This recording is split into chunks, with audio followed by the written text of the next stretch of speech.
దేవుడు అతని మనసుని మార్చాడు కాబట్టి నపుంసకుల అధిపతి దానియేలు గారితో నీట్గా మాట్లాడుతున్నాడట. ఇప్పుడు మీరు ఆలోచించండి, మీతో కొంతమంది నీట్గా మాట్లాడట్లేదంటే, సరైన క్రమంలో మీతో మాట్లాడట్లేదంటే దానికి కారణం ఏంటో తెలుసా?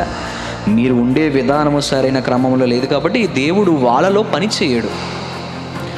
మీ విధానము సరిగ్గా లేకపోతే దేవుడు ఎదుటి వారితో మాట్లాడనివ్వడు, పని చేయనివ్వడు. కావాలని మిమ్మల్ని మీ మాటని వినకుండా చేసేలా చేస్తాడు ఆయన. ఎదుటి వాళ్ళ మనసులు మీ వైపు త్రిప్పేలా చేయడు ఆయన. దానికి కారణం ఏంటంటే మనం స్థిరంగా లేకపోతే. కానీ దానియేలుకి ఏ పరిచయం లేదు ఈ వ్యక్తితో ఏ పరిచయం లేదు. ఈ సంభాషణ కంటిన్యూస్ సంభాషణ, దీనికి ఇయర్స్ గ్యాప్ ఏమీ కూడా లేదు. ఒక వర్స్కి ఆ వర్స్ అయినటువంటి ఈ వర్స్కి ఆన్సర్ ఇస్తున్నాడు. అతను అడిగాడు క్వశ్చన్, ఆ క్వశ్చన్కి ఆన్సర్ చెప్తున్నాడు ఇతను.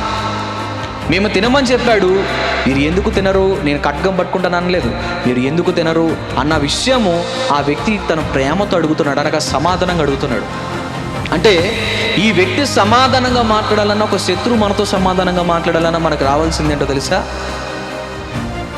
దేవుని కోసం నిలబడగలిగితే ఆపోజిట్లో ఉన్న వాళ్ళు ఎవరైనా సరే సమాధానంగా మాట్లాడతారు.